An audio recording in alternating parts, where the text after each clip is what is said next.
Welcome to Sassy, Soulful, and Sensitive, the podcast for introverts, empaths, and highly sensitive people. I'm your host, Cam Nichols, and I'm here to guide and explore with you how to tune into your intuition, step into your radical self, and find your voice. If you want to ditch the feeling of being a tortured, out-of-place soul in this great big world, and learn how to speak up for all of your wants and needs and create a more peaceful, content, and empowered life, all while having more fun, keep listening. What up, what up? Hello, my beautiful friends. Hope you're doing fantastic. So today I want to talk about authenticity. And I kind of have a little bit of a rant. So the word authenticity, I think, has become really overused to the point where it is hella confusing as to what it actually is. It's what used to be a positive trigger word, I feel like is now a negative trigger word. But the thing is, I'm not sure what else to call it.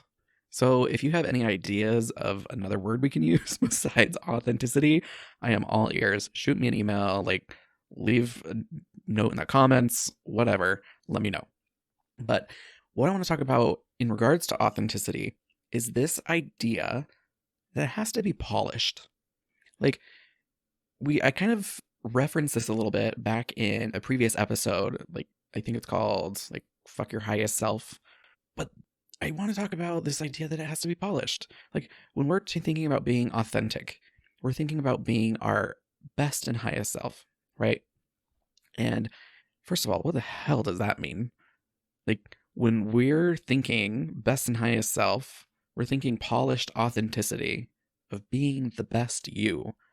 I feel like we're really just talking about perfectionism. That's awkward. Perfectionism doesn't exist. But this is a core wound that a lot of us have, right? We absolutely pick up perfectionistic behavior, and then we just have this idea that, yes, us being authentic is us being perfect. It's us feeling good all the time. And that's just not the case. Authenticity is messy. It is so messy. Authenticity is being real. Authenticity is about owning your emotions, having your full spectrum of emotion, right? It's not this happy 100% of the time. It's not this feel good 100% of the time. Authenticity and being real, yeah, sure. It includes this happy, energetic version of us, but it also includes ugly crying in the shower. It also includes being frustrated with our partner, right? It encompasses so much more. But this idea that it's polished and it's all sunshine and rainbows, that's our authentic self. I have no idea what just happened. I think I just had a mini stroke. Not really. But that's just not the case. Being real, being authentic is being in the moment. It's about being present. Our best self is just being who we are right now. I want to challenge you, and I'm accepting this challenge myself. So we're totally in this together. The challenge of really just embracing all of us. I want you to embrace all of you, all sides, even the sides that feel super conflicting, because I think this is another aspect of life that we kind of struggle with as introverts, empaths, and highly sensitive people, is really holding these conflicting personalities, personas, identities, these different sides of us. I can be really kind and empathetic, and sometimes I can just be a bitch.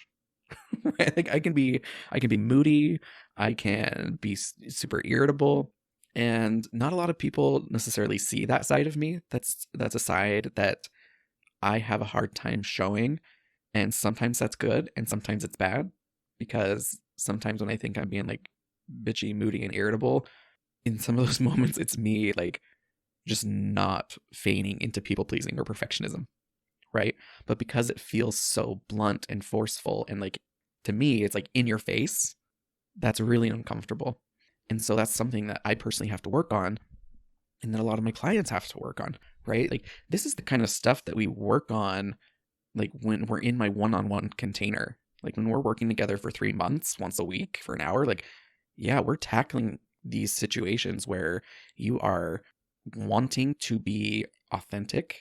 You want to, like, it's almost like, I use the example of righteous anger, right? So many of us divert, whatever the word is, we avoid anger because anger's in your face. It's forceful. It's not kind.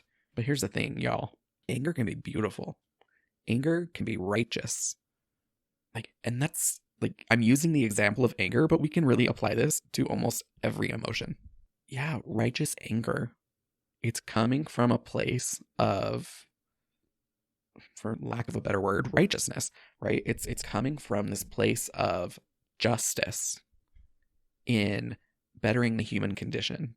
And like, as I'm saying this, like, when I think about righteous anger, I really think about, you may have seen my rants on Facebook or other videos, but like, I think about politics and religion and capitalism and all of those things that a lot of us as empaths, highly sensitive people, like, and introverts, that we kind of struggle with, right? So again, I just use righteous anger as an example, but it's like, I want you to embrace every piece of you, all the sides, all the personas, even the ones that seem conflicting. And it's like, our brain wants to have this cognitive dissonance in holding the conflicting personas. But oh my gosh, I wish I could remember the song. I think it's Shania Twain. I'll have to find out. But it's like, I'm a bitch, I'm a mother, I'm a something, I'm a lover, I'm a sinner, I'm a saint. Like, those, I'm sure the lyrics were off. They're close enough, right? Screw perfectionism. But like, that song, I feel like, is the epitome of what I'm talking about, of embracing all of who you are, all the sides. And another piece of this, that like, there is a skill of having unconditional love for yourself that is going to be practiced and honed as you take on this challenge of accepting all sides of yourself, right? Unconditional love is like loving yourself even when you're in a negative side. I always refer to this as like, this is the down part of my cycle. I'm negative, I'm moody, I'm irritable, the world sucks, I want to isolate, right? It's just that down cycle. And unconditional love is really the skill of learning to accept yourself wherever you are at. And that includes when you're being negative, right? It includes having awareness of when you're being negative. First of all, not making it a problem, right? I think oftentimes that is what we do. We feel negative and we're then telling ourselves that we shouldn't be. And that's not true, right? Life truly is like this 50-50 experience. 50% of the time, it's going to be great. The other 50%, it's going to be total shit. And that's totally fine. Like, that's normal. Just because you have a negative feeling or you're being negative does not make it a problem, right? But exercising unconditional love is what helps you accept that it's not a problem. And when you don't make it a problem, guess what? Life is so much better because you're not constantly trying to fix something that isn't wrong. Like, there's not a problem to fix. There's an awareness, there's a curiosity, there's unconditional love and acceptance. Authenticity. This is the gift that we give ourselves. Authenticity is about deconditioning all the junk that people have thrown at us since we were born, since before we were born, and really stepping into ourselves and finding out what we believe for ourselves so that we can really step into what I call and teach emotional adulthood, right? Emotional adulthood is this concept that one of my mentors, Brooke Castillo, talks at the Life Coach School, is really owning everything, all of your emotions. It's owning your thoughts, your feelings, your actions, the results that all of that creates, regardless of the circumstance, right? That is like, that's empowerment. Emotional adulthood is empowerment. You focus on the things that you can control. And that's really what authenticity is. It's us giving that to ourselves. The gift of being ourselves, to own our thoughts, own our feelings, own our actions, own our results, and show up in the way that feels good to us without apology. And for a lot of sensitive people, myself included, that can be really hard.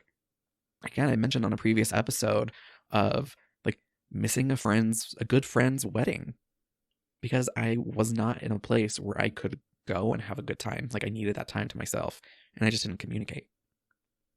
Right. And we actually, my husband and I went over to that friend's house a couple of weeks ago, and like I was trying to be better about communicating. And so I like apologized for not going to the wedding. And I texted them earlier and said, hey, we might be late. I'm trying to communicate better. I don't know if we actually will be, but it's a possibility. And like all of that felt so authentic to me in sending that text of like, I don't know if we're going to be late for sure, but I want to communicate because I recognize I did not do that last time. That is an example of me stepping into emotional adulthood and owning my past actions, my past feelings, all of that. But really stepping into the future and creating what I want. I want a open, communicative, loving relationship with my friends, with my family. And part of that is acknowledging that you don't always get it right. That's even assuming that there's a right. Right? But it's assuming that the way that you showed up was wrong. Like I don't view myself not going to my friend's wedding as wrong. Is there a little regret? Sure. But that has more to do with like, okay, I didn't communicate the way that I wanted to, but I'm really proud of myself that I didn't go, and I honored that piece of myself that was like, you need to stay home and rest and just have some you time. So I hope by sharing this example, and even just sharing this in more detail, that it kind of shows you like these conflicting sides can coexist. They do coexist, and their coexistence is not a problem. So my friends, embrace all of who the fuck you are because you're amazing. Seriously, if you are listening to this, I have no doubt that you are an amazing, incredible person with so much potential. So much potential. Like I'm kind of getting emotional about it. Because the people that are attracted to this podcast who come and work with me, I get to see their potential oftentimes before they do. They just see the pain and the problem and what they want. But when we start working together, I get to see the potential. And that potential is almost blinding. All right, before I get more emotional, we're just going to end here. So, I mean, I think it actually leads really well into the quote that I leave at the end of every single episode of this podcast. Right? It's about being a lighthouse. So, as always, remember that shining bright gives others permission to shine as well. Take care, my friends. Much love. Hey, I just wanted to say thank you so much for listening. Be sure to follow, rate, and review the show wherever you get your podcast, especially if you really liked it. If you didn't like it though, don't even worry about it. Also, head on over to coachwithcam.com where I have a guided meditation I'd love to gift you, along with 3 of my favorite mini trainings. You'll also be able to see what webinars or programs or other offerings I have coming up. Change how you show up for yourself in this world? Then go out and change the world.